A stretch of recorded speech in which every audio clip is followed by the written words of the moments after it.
Bismillahirrahmanirrahim.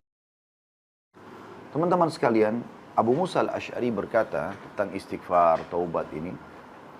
Dahulu kita memiliki dua pelindung dari azab. Jadi Allah tidak akan siksa karena ada dua hal. Salah satunya telah pergi, yaitu keberadaan Rasulullah SAW di tengah-tengah kita. Dan tersisa satu lagi yaitu istighfar, bertaubat. Apabila ia juga sudah pergi, gak ada lagi orang yang mau beristighfar, menganggap remeh dosa-dosa, gak mau taubat kepada Allah, maka pastilah kami akan binasa. Ya. Ali bin Abi Thalib berkata radhiyallahu anhu dalam statement yang menarik sekali, dia mengatakan, yang aneh adalah orang yang binasa padahal keselamatan ada bersamanya. Itu sangat aneh terjadi. Dia bisa binasa, dia kena penyakit kronis, bangkrut usahanya, ya, tiba-tiba cerai rumah tangganya, tidak diberikan keturunan, segala macam hal. Dia bisa merasa terganggu dengan itu. Sementara ada keselamatan bersamanya.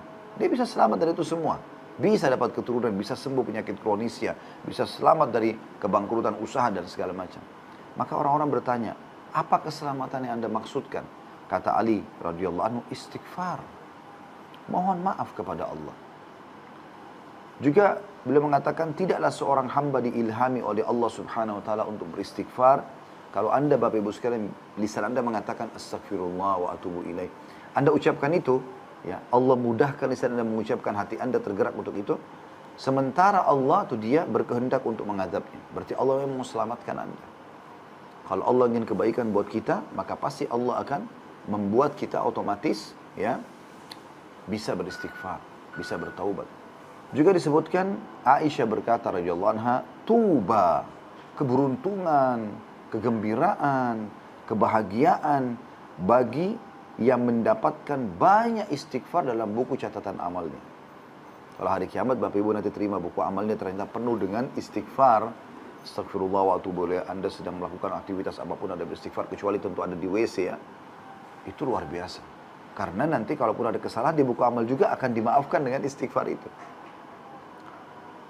Al-Hasan Basri berkata rahimahullah, seorang ulama tabi'in, perbanyaklah istighfar di rumah-rumah kalian, di meja-meja makan kalian, di jalan-jalan kalian, di pasar-pasar kalian, di majelis-majelis kalian. Karena kalian tidak tahu kapan ampunan akan turun. Diriwayatkan dari Luqman Al-Hakim rahimahullah. Tentu Bapak Ibu tidak asing lagi dengan surah Luqman dalam Al-Quran, ya. Ini orang soleh dulu. Dia berwasiat kepada putranya, wahai anakku, Allah memiliki beberapa waktu tidak ditolak orang yang meminta pada waktu itu. Maka kalaupun ada kesempatan kayak antara azan dan iqamah, sepertiga malam, saat hujan turun, apapun kesempatan kau mohon kepada Allah, perbanyak istighfar. Jadi seakan-akan beliau ingin titip pesan, kalau kau beristighfar, maka kau tidak minta pun hajatmu akan dipenuhi oleh Allah. Itu saking dahsyatnya istighfar itu. Abu Minhal berkata rahimahullah, tidaklah seorang hamba didampingi dalam kuburnya oleh pendamping yang lebih dia cintai, lebih membuat dia gembira dibandingkan istighfarnya. Oleh banyak istighfar, akan gembira dan jadi kuburan. Pada saat kerabatnya semua sudah pulang, tinggal dia sendiri, gitu kan. Teman-teman kalau lewatin kuburan, jangan cuma sekedar lewat, oh itu kuburan, selesai. Enggak. Mungkin di mata Anda itu batu nisan dan tanah saja. Dan oh si fulan pernah meninggal sini. Oh orang sudah banyak yang meninggal sini. Oh ini kuburan orang Islam. Begitu? Bukan. Tapi Anda harus pikirkan teman-teman sekalian, yang ada dalam kuburan tersebut adalah orang yang seperti Anda dulunya. Mereka juga perempuan, kalau perempuan cantik, mereka juga punya rambut yang bagus, mereka punya kulit yang bagus, mereka juga sibuk dengan perawatan, mereka sibuk dengan angan-angannya. Ya. Begitu juga di dalamnya kalau laki-laki di sana mungkin tampan atau bahkan lebih cantik dan lebih tampan daripada Anda. Kemudian lebih kaya, lebih bagus kulitnya, lebih bagus rambutnya. Tapi sudah mati dan mereka sudah tidak bisa berbuat apa-apa lagi, gitu kan? Maka kita harus sadar. Hadis Nabi SAW yang berbunyi, anak Adam kalau meninggal dunia, pasti kita meninggal. Sekuat apapun Anda punya kekuatan, sehebat apapun Anda jaga makanan sehat, ya, pasti Anda akan meninggal dunia. Karena Allah mengatakan dalam Al-Quran, A'udzubillahi minasyaitonirrajim, kullu nafsin dha'iqatul maut. Kalian semua pasti akan merasakan kematian. Para nabi-nabi pun mati. Dan mati sebuah pintu untuk menuju kepada kehidupan abadi di akhirat sana. Maka kata Nabi SAW, kalau anak Adam meninggal dunia akan ikut ke kuburan 3. keluarganya, hartanya, dan amalnya. Dan akan pulang dua. Keluarganya akan pulang. Istri Anda, suami Anda, anak Anda, paling jauh sampai ke liang lahat, di atas liang lahat. Dan paling lama setengah jam, 1 jam. Ya. Nggak ada orang sampai 1 harian tinggal di kuburan. Walaupun dia cinta sama suaminya, cinta sama istrinya, cinta sama anak, cinta sama orang tuanya, dia akan pulang ke rumahnya. Betul kata Nabi SAW, keluarganya akan pulang. Mobil Anda, Alphard, Ferrari, atau yang lainnya, akan parkir maksimal di gerbang kuburan. Dan akan pulang. Akan dibawa pulang. Itu tidak akan mungkin ya Anda masukkan ke liang lahat. Dan tidak ada berguna buat orang mati mobil itu. Maka jadi warisan. Yang tinggal adalah amal. Nah, amal yang paling baik ya, adalah istighfar. Istighfar kepada Allah Subhanahu wa ta'ala. Juga ada seorang saleh berkata, hamba berada di antara dosa dan nikmat. Keduanya tidak akan menjadi baik kecuali dia mensyukuri nikmat dan dia beristighfar terhadap dosa-dosanya. Itu statement yang luar biasa. Sahal berkata, ditanya tentang istighfar yang menghapus dosa, dia menjawab, permulaan istighfar adalah menjawab panggilan Allah. Awal kalau Anda mau bertobat dan istighfar, Anda tiba-tiba cenderung ingin ya kembali kepada Allah Subhanahu wa taala. Kemudian Anda akan ya membawa tubuh Anda, hati Anda kembali kepada Allah Subhanahu wa taala dan tunduk terhadap hukum-hukumnya. Sehingga Anda akan menikmati perbuatan baik dan menikmati yang halal serta Anda akan menjauhi perbuatan yang haram dan dilarang. Ibnul Jauzi berkata, iblis berkata, ya sudah tahu iblis pimpinan syaitan dan memang dia selalu menanamkan permusuhan.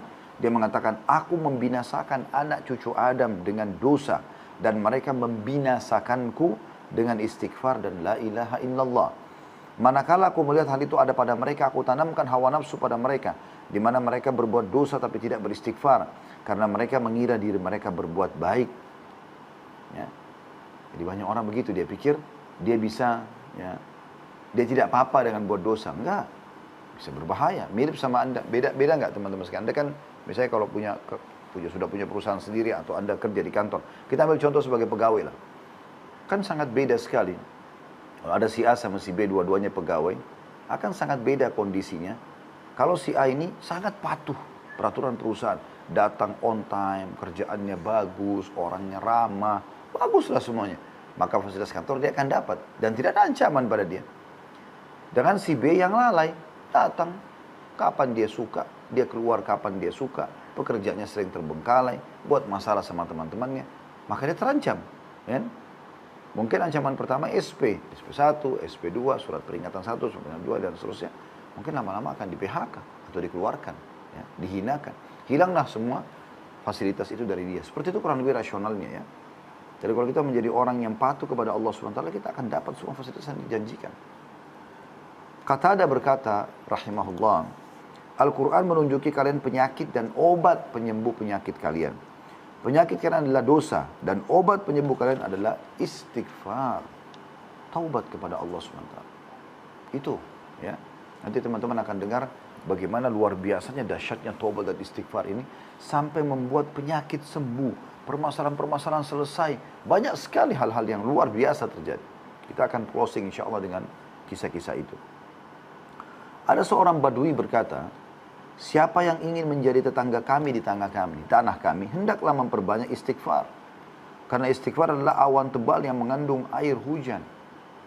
Jadi orang-orang badui, yang ada beberapa orang badui, orang padang pasir, mereka sangat soleh. Ya. Maksudnya kisah tentang orang yang tapi tidak disebutkan namanya dalam dinukil kisah ini ya. Cuma dia mengatakan siapapun yang menjadi tetangga kami, maka syaratnya harus berbanyak istighfar. Mirip dengan Anda, pemilik perusahaan mengatakan, siapa yang mau jadi pegawai kami, perbanyak istighfar dan taubat. Karena itu adalah akan menyebabkan turunnya hujan lebat, kita bisa hidup makmur semua dengan turunnya hujan. Ya, seperti itu. Bakar bin Abdullah Al-Muzani berkata, kalian banyak berbuat dosa, maka perbanyaklah istighfar. Karena seorang kalau menemukan istighfar dalam catatan amalnya, pada setiap jarak 2 baris, dia akan senang melihat tempat itu. Ya. Jadi kalau nanti dia terima buku amal, buat dosa istighfar, apalagi istighfar, atau sholat istighfar.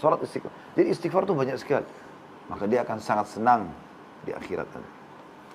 Ibnu Taimiyah berkata rahimahullah, pikiranku terpaku pada sebuah masalah yang sulit bagiku. Maka aku beristighfar kepada Allah 1000 kali sampai dadaku dilapangkan dan masalah yang sulit terpecahkan. Aku kadang berada di pasar, masjid atau sekolah, tapi hal itu tidak menghalangiku dari zikir dan istighfar sampai aku meraih apa yang aku inginkan. Apa yang Anda inginkan, ya, mau mudah dikabulkan, ikuti dengan istighfar. Itu dengan istighfar. Dijamin dengan izin Allah Subhanahu wa taala.